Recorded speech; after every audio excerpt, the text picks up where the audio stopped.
In 1973, it was a bad year for drum corps because everybody was awful. And the reason why we won, because we didn't suck as bad as everybody else. So all we did was party that year. In 1974, Gil Royer tried something different. He got a professional trumpet player to teach the sopranos, and he got a professional trombone player to teach the bighorns. Now, these guys were talented, and they can make one guy play really great, but they couldn't make a horn line play really great. So they took Gil Royer's money and laughed all the way to the freaking bank. So we went to Boise, Idaho for the West Coast Championships, and we came in last place in horns. All the West Coast corps, all of them, beat us in horns in '74 in Boise, Idaho. And Fred Sanford, who was the drum caption head, and Pete Emmons was the marching caption head, went up to Gil Royer and told him, if you don't do something about this horn line, we're out of here. They were going to quit. So Gil Royer told Scott to come off of M&M helping Pete to teach the horn line, because Scott already got his BA degree at San Jose State.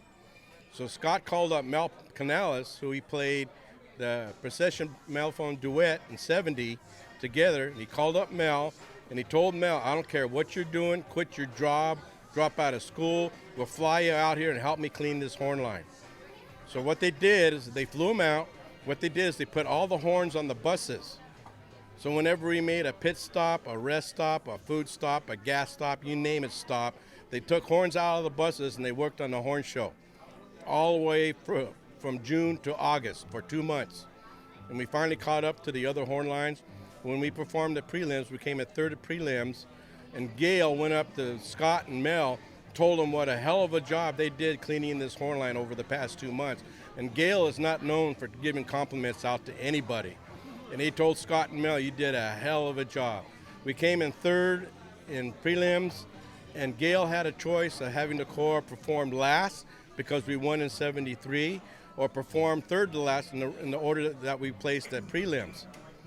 So he decided to go on third to last. And we went out there and we did the best show ever. We peaked at the right time at finals. And if you listen to the recordings of '74 finals, not prelims, you will hear how good we were. That show was incredibly hard. It was probably the hardest show Santa Clara ever played. And those guys cleaned it up, and we caught up to Madison Scouts, and we ended up winning finals. We lost every show in '74, and we won one show, and it happened to be finals at DCI.